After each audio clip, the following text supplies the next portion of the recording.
shellfish, Suave Superiore. Suave Superiore, not Rico Suave. It is Garganega, it's the grape varietal. And Suave, it's hard because it's a light-bodied wine. It goes beautiful with food, but it's not very popular just by itself.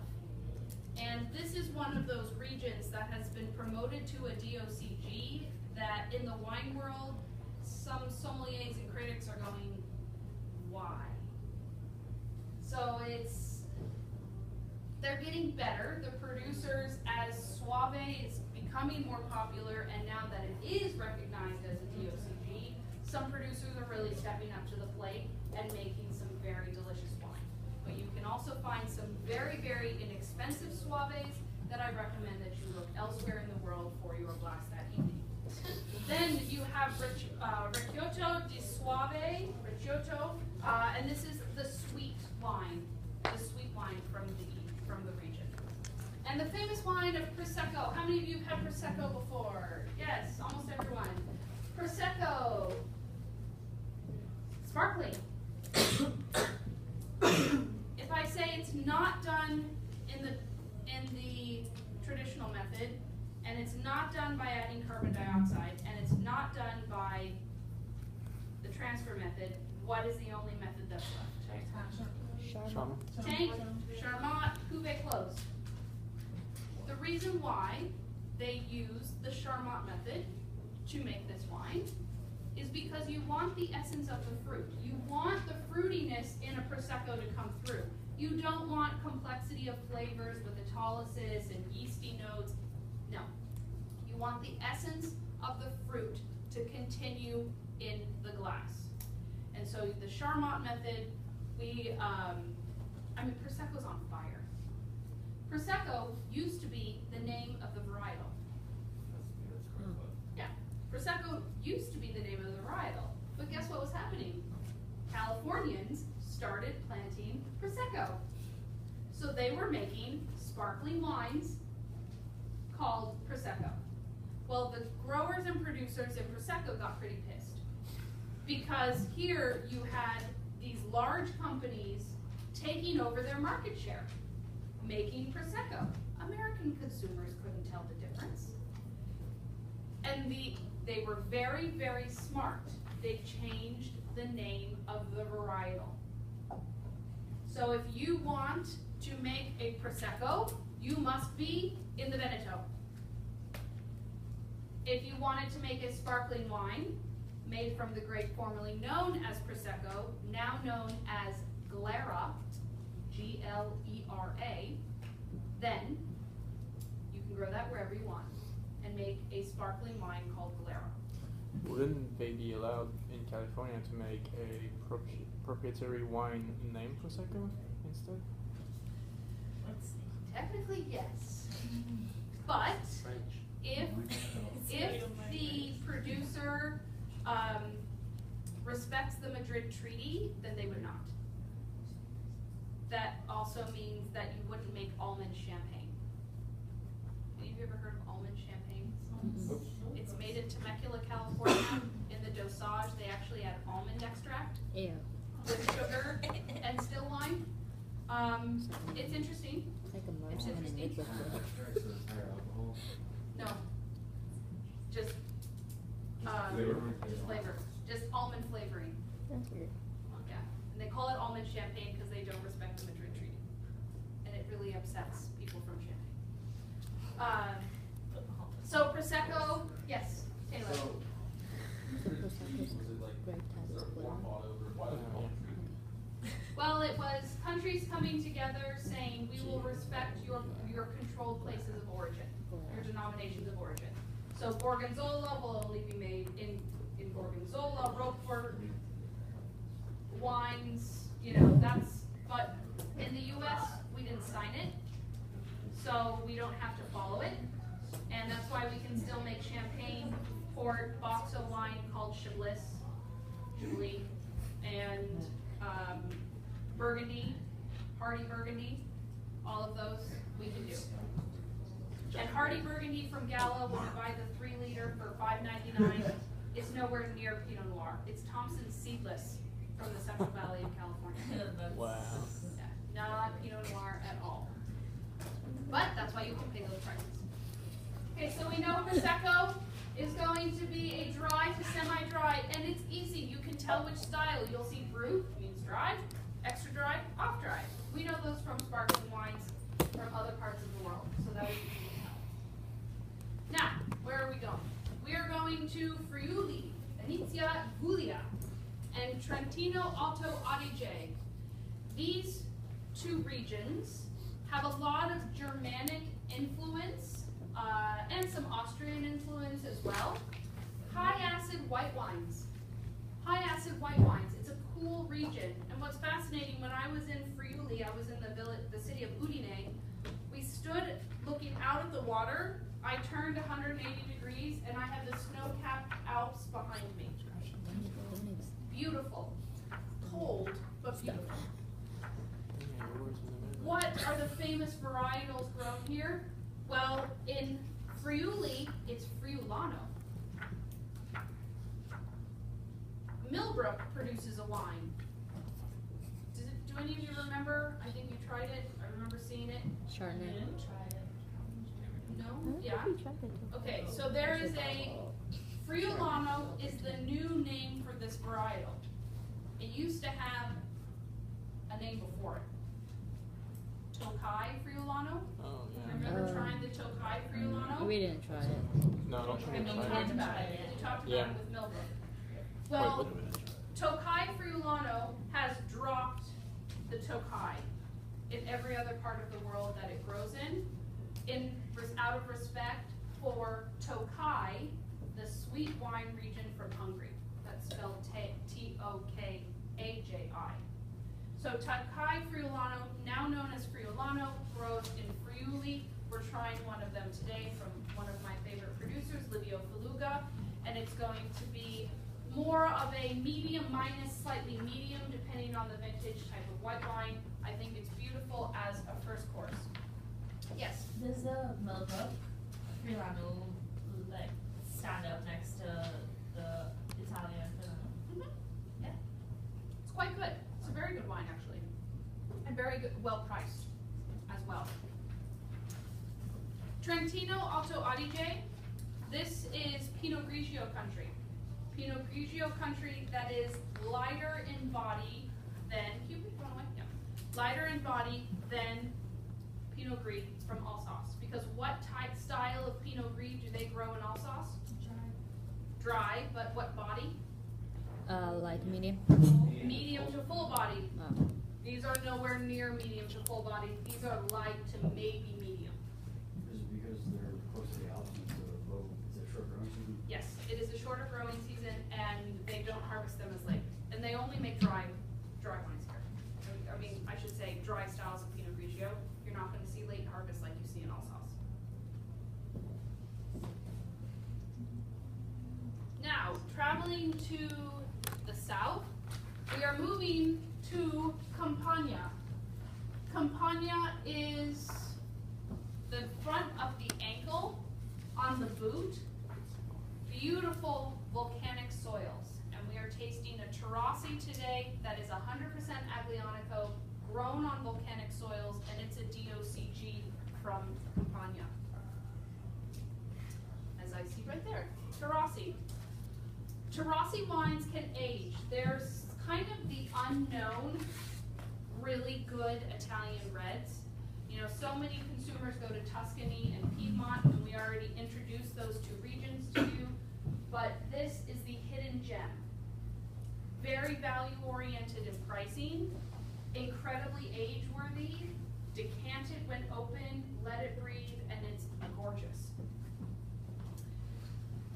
In the south, if you would think about it, it's warmer, right, in the south? So we would commonly assume that it's red wine dominant, but there are some key white varietals from Italy to look at. And Greco di Tufo and Fiano di Avellino are those two varietals. Food friendly, medium to full body, and still very acidic. because of the volcanic soils that the grapes are grown in. How many of you are gonna go to Catarina? Okay, you will taste these, when you go into Catarina, and they're just delicious, absolutely delicious wines. Falangina is another one. Look for it, but definitely try Greco di Tufo and Fiano di Avellino beforehand. And Sicily, Sardinia. Sicily, Marsala. Marsala. Drinks that. Unfortunately, in the United States, we do not get high quality Marsala. We get cookied Marsala. And they keep the high quality Marsala in the country, or I had some in the UK. And Marsala is a fortified wine, so we're looking at high alcohol, made from Nero d'Avola. Nero d'Avola is one of the signature red varietals from Sicily. And what's interesting is 100% bottlings of Nero d'Avola are actually decreasing because they've started to plant more Cabernet Sauvignon, Syrah, even some Primitivo, which is Zinfandel's cousin, in the region, and so they're blending. They're not approved, so they're turning them into IGT wines. Then you have Sardinia. Sardinia, know the grape varietal Cannonau. Cannonau is Grenache. So think about where on the map. Where is Sardinia? How far away is it from the Rhone? It's a fairly easy boat ride, right? Yeah. So that makes sense that you see some of the same grape varietals grown in close proximity. Vermentino di Galura, medium-bodied white. Don't see it as much in the United States, but with the popularity of Italy and Italian wines growing on wine lists, they're starting to come up. But it's not served very often by the glass, it's more by the bottle and on the list. Very food friendly with the local cuisine, pastas, fresh vegetables, and also seafood. And that's it. A lot to memorize today. Doing a whole country in one day is okay, how about some review time?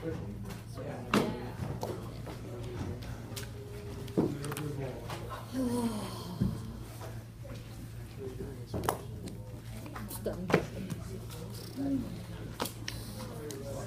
I want to get every other one in there.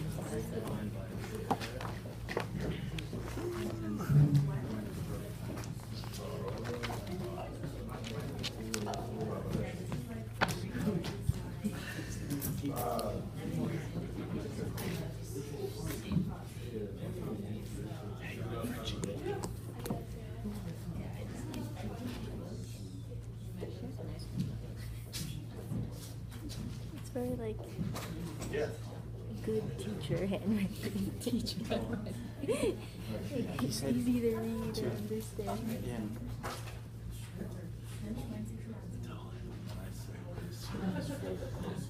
Can't hear you. I heard pussies. He's getting a lot of pussies. Can't even. I can't hear what you're saying. You gotta say it like louder.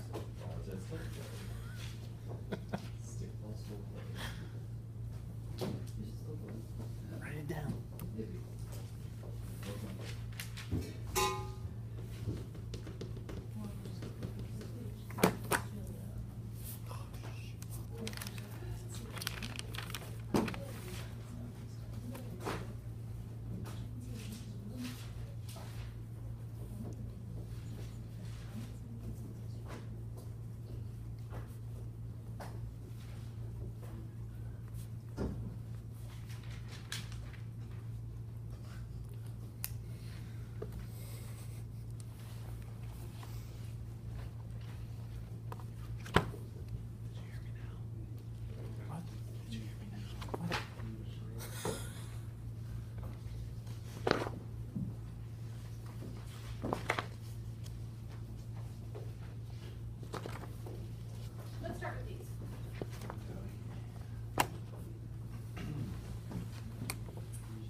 Gavi's and Pinot.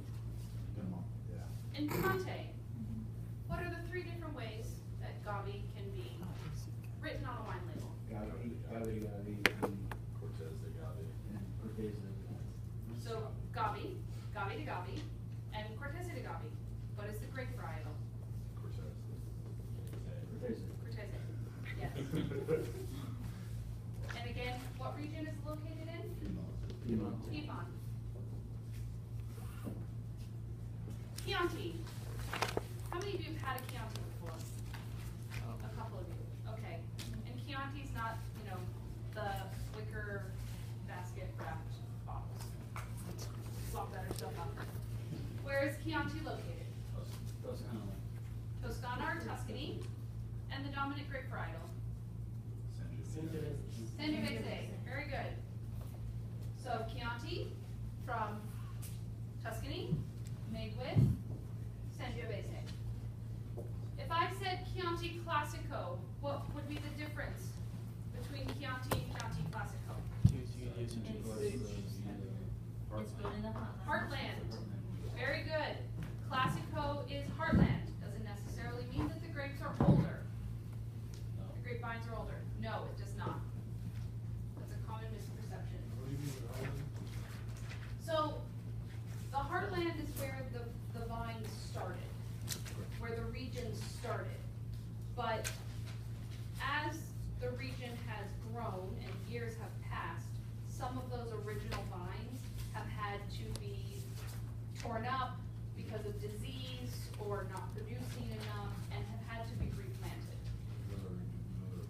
No, in the same vineyard. Yeah. So it's still the heartland. It's still where Chianti started. The motherland, yes.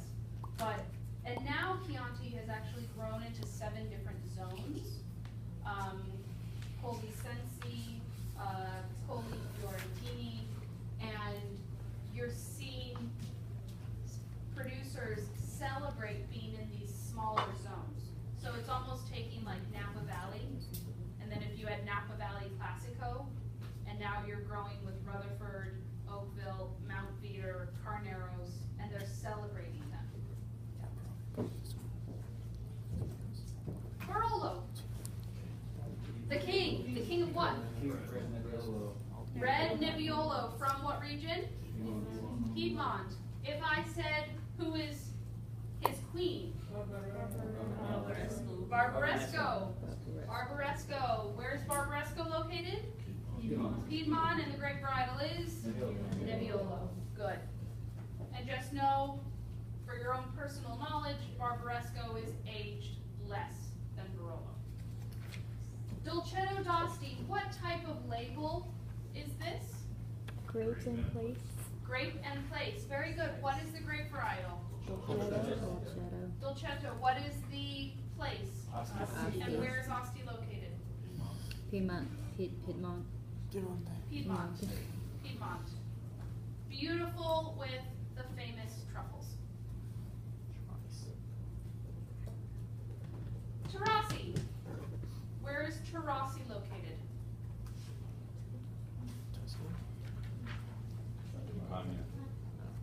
Campania. What is the grape varietal in Taurasi? Aglianico. Aglianico. Taurasi is made from Aglianico.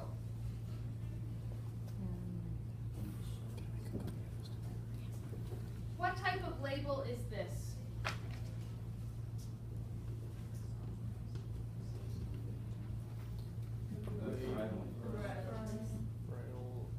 Is it varietal in place?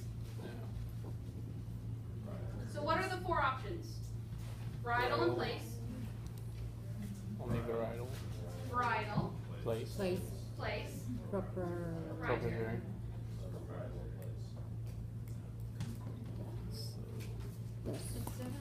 Varietal. So, Pinot Grigio on the first line, Alto Adige on the second line.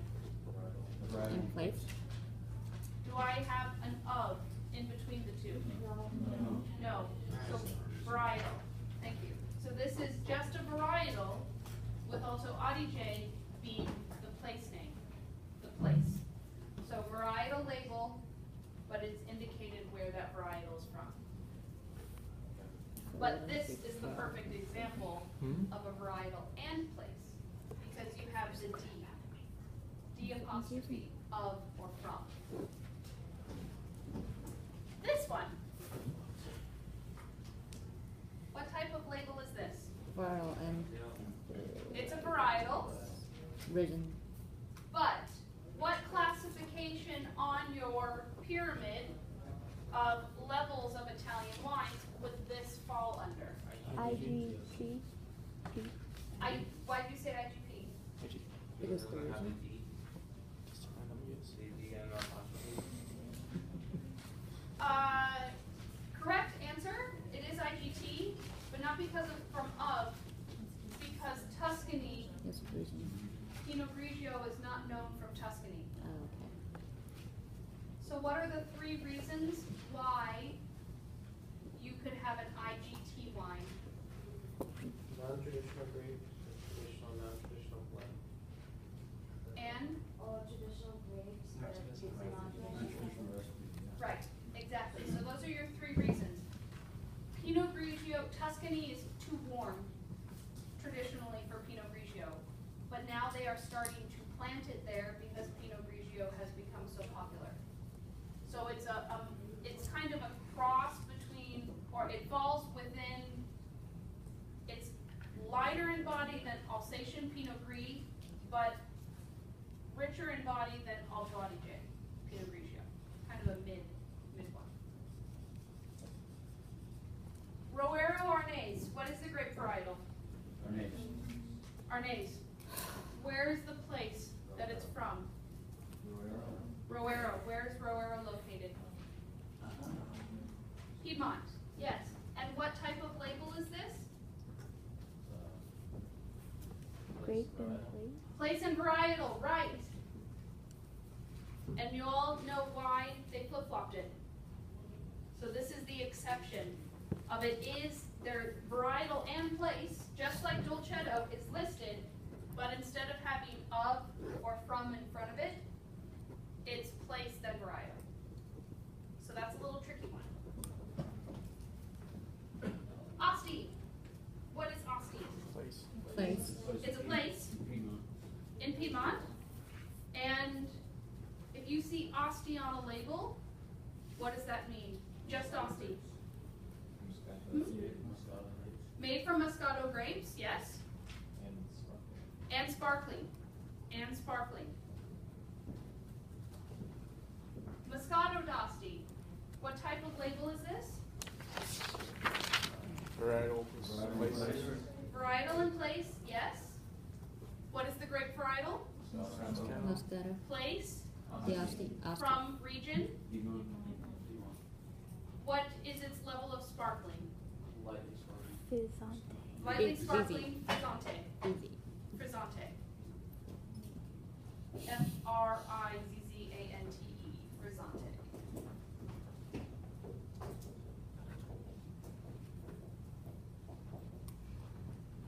Friulano. Friulano, what type of label? Oh, sorry.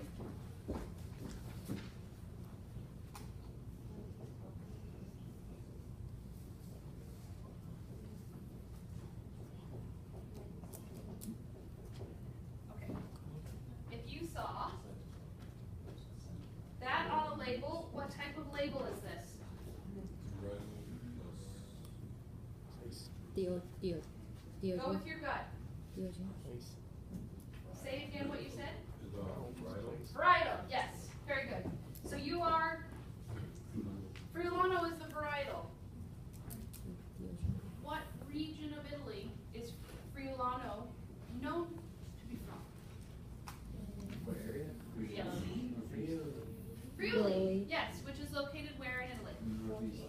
Northeast. So where do you think northeast this wine would fall on the Tower of Power? Light. Yes, light to medium body. Cold, high acid. Yes. Rosso di Montalcino, what is the grape varietal? Rosso. This one's a tricky one. Where's Montalcino located? Tuscany. Tuscany. So what is the grape brittle? Sangiovese. Sangiovese, yes.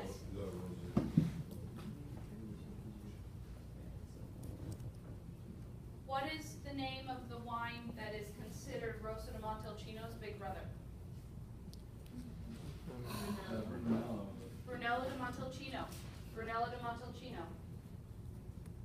What is the name of the grape varietal for both Brunello di Montalcino and Rosso di Montalcino? Sangiovese. Sangiovese. I'm not gonna make you get so technical with Brunello di Montalcino, you now know that it's Brunello, but I want you more importantly to know that it is from Tuscany and it's Sangiovese. It's Sangiovese based. Franciacorta. Lombardy. What method of production is used to produce Franciacorta? Traditional method, which means where does the fermentation occur? In the second fermentation. In the physical bottle that you buy. Are there any questions about these? Did I go through them a little too quickly? Does anyone want me to Lombardy, review? traditional. Yes, Taylor? Franciacorta, like, where's it from? Lombardy. So it's east of Piedmont, up at the base of the Alps.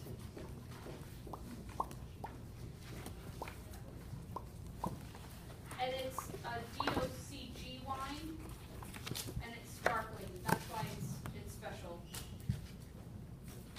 And they use the traditional champagne grapes to make it. You want me to put some more up? Yeah. Might as well.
Okay, let's start with these.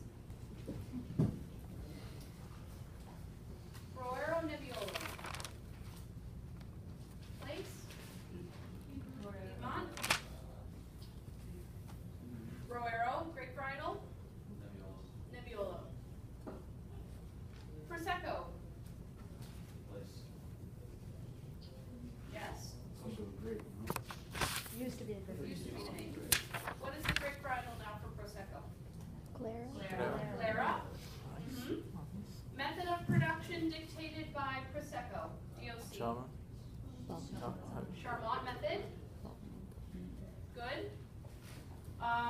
Prosecco brut is considered what? In dryness? Dry. Prosecco extra dry? Oh. Semi-dry. Very good. Monsanto, where is this wine located? Oh, that's the one with the Tuscany. Tuscany? Mhm. What method of production, or I should say style of wine, is produced from the method of production? Sweet wine. Sweet wine. Yes. Very good. Valpolicella. What is the dominant red varietal in Valpolicella?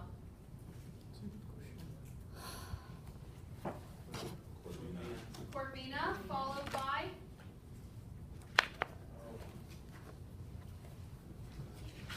Rondinella and Molinara. Yes. What's interesting that's going on with Valpolicella and with Amarones as well is that they are decreasing the use of Rondinella and Molinara, and they're increasing Corvina. So some producers are all the way up to 90% Corvina, and there's a smattering of the other two varietals. There's different talks why, whether it's ageability, you know, the grape Corvina is much easier to grow, it's not as finicky, it harvests just at the right time, so that's could be financially why they're pushing more Corvina. Where does Amarone fall in the Valpolicella pyramid? DOC. High alcohol, but it's dry. Amarone is dry, so it would be this would be the Valpolicella. This is the Amarone, and this is the Recioto dello Valpolicella. So the Valpolicella standard DOC produces the majority of the wine from this region. Okay, Amarone, the quantity is smaller because they raisinate the grapes, which means allowing the juice to evaporate so there's less liquid. Higher sugar, less liquid. That's why production is much smaller. You can buy a very good Valpolicella for $12 to $15. You can buy a very good Amarone for $60 to $75. I did see 2003 vintage on sale recently, but 03 was a very bad year. The reason why it was so hot in Europe, people died in their apartments because they had no air conditioning. So production was very, very small. But they're not aging well because there's no acidity left in those wines. They were all sugar. So Amarone, smaller production, full-bodied, dry reds. Full-bodied, dry reds. Then you have Recioto, and that is sweet reds. Sweet reds.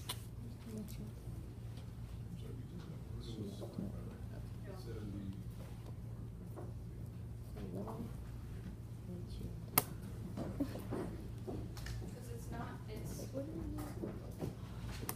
they don't they can repass it.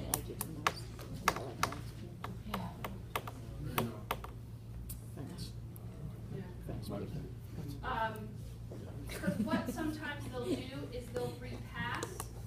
If you ever see the term ripasso, ripasso means repassing. So they'll take the Valpolicella, that lighter bodied red, yes, and they will use the yeast cells and skins from the Amarone and repass the wine through those skins and yeast to try and extract a little bit more body and also giving it slightly higher alcohol.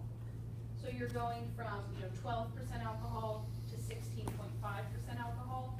A ripasso would bump it up to about 13, 13.5. No, the first is like 12. So the ripasso. Repassing. Yeah. Nero down, or let's try Gamay. Yeah, oh sorry, Emily, go ahead. So that translates in order of intensity or sweetness or flamboyantness, or what is it in order of? Really boils boils down to quantity produced. Oh, okay, got it. But you can say it goes up in body types.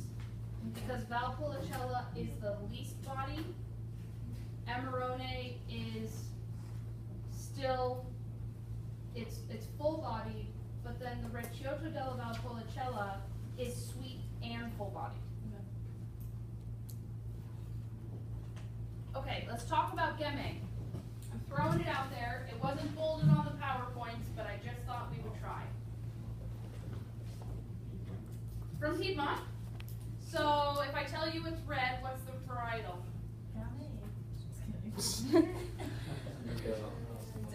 Piedmont, Nebbiolo. Oh, So if it's a red wine from Piedmont, and I don't dictate Dolcetto d'Asti, Barbera d'Asti, you're safe to say it's Nebbiolo. Nero d'Avola, where's Nero d'Avola from? Nero d'Avola. Switch that along. Sicily. Sicily. Nero d'Avola is from Sicily. Very good. Fiano di Avellino. Where is it from? Sicily? Campania, Campania. Campavia, Fiano di Campania. Campania. Yeah. Fiano di Avellino is from Campania. What is the grape varietal? Fiona.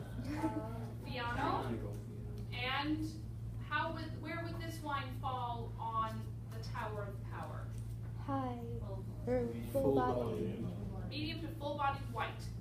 Medium to full bodied white wines.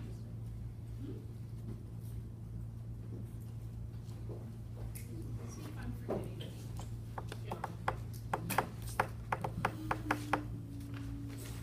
One more.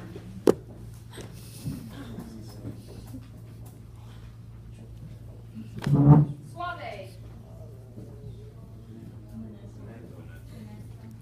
The Veneto.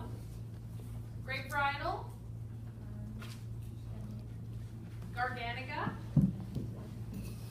Garganega. Yes.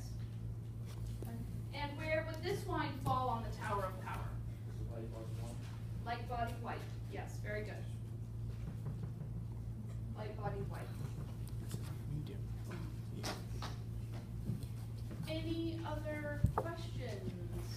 Again, as we do our tasting today, we'll kind of pick up on some conversation topics, but how are you feeling so far? Horrible. Full brain dead. Okay, any questions so that I can answer before we set up for our tasting? What's the dominant red from Piedmont? What's the Nebbiolo. dominant red from Tuscany?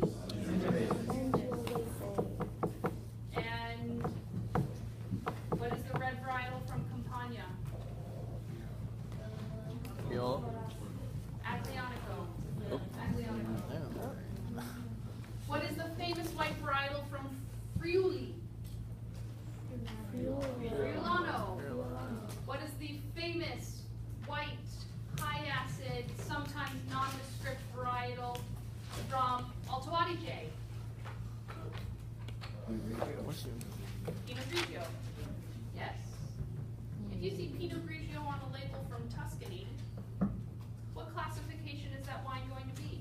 IGP. IGP. Yes. Good. Okay, yeah. How come we don't see all of those varietals all around the world? Like, I mean,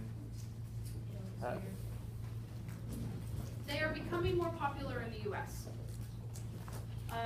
They have been grown in Australia, but they're not grown to make still wines. They're used to fortify to make Australian dessert wines called stickies. They, not in New Zealand, because New Zealand has embraced Syrah, Merlot, and some Cabernet Sauvignon in the North Island and Pinot Noir everywhere else. Nebbiolo, so there's a new kind of term, we know the Rhone Rangers, we know the Meritage Society, but now there's a new group coming along called Calitals, and it's Nebbiolo and Sangiovese being blended with Cabernet Sauvignon, Zinfandel, Petit Syrah, much in Super Tuscans. Italy, or not Italy, Washington, I know of a few producers doing Sangiovese, but not Nebbiolo. But they're really embracing Syrah as their new varietal. Oregon, it's Pinot Noir. I've heard that some producers are playing with them on Long Island. Not very well. In Texas, though, they are doing Spanish varietals and Italian varietals because they feel that's where they can hit the most market share. They don't want to compete with California Cabs or Oregon Pinots or Washington Syrahs, but they feel that Italian and Spanish varietals like Tempranillo, Tannant, which is southwestern France, or Uruguay, is going to be their signature.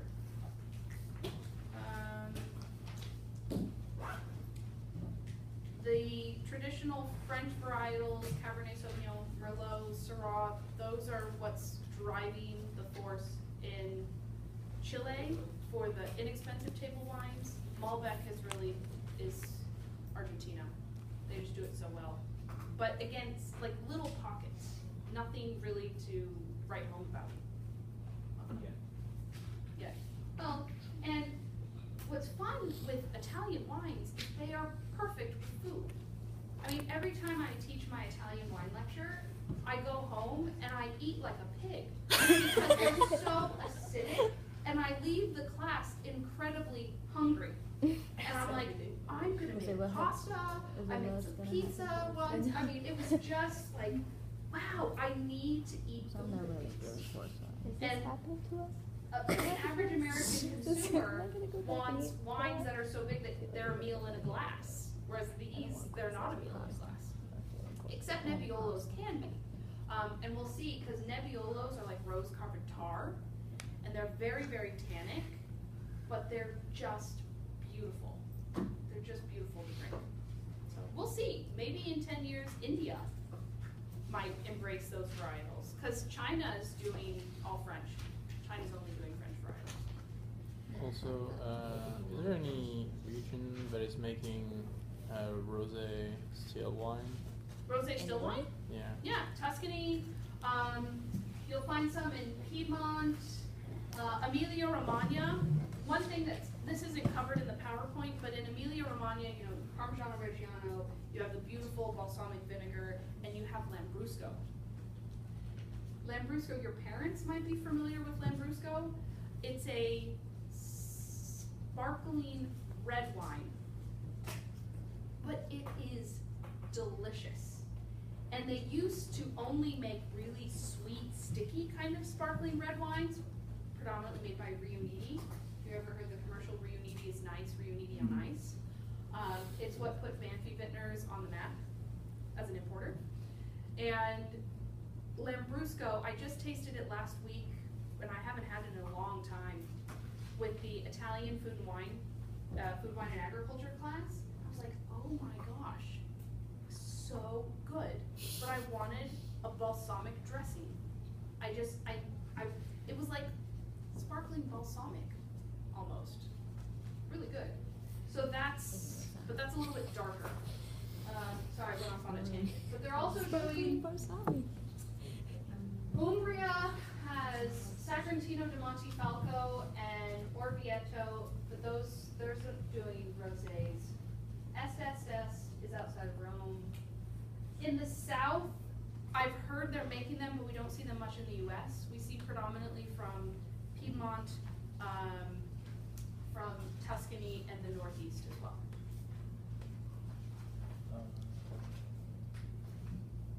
Shall we get ready for our tasting? Oh, Corsica, yes, French wines. Yeah, are they making, like, what sort of wines are they making? They're doing wines.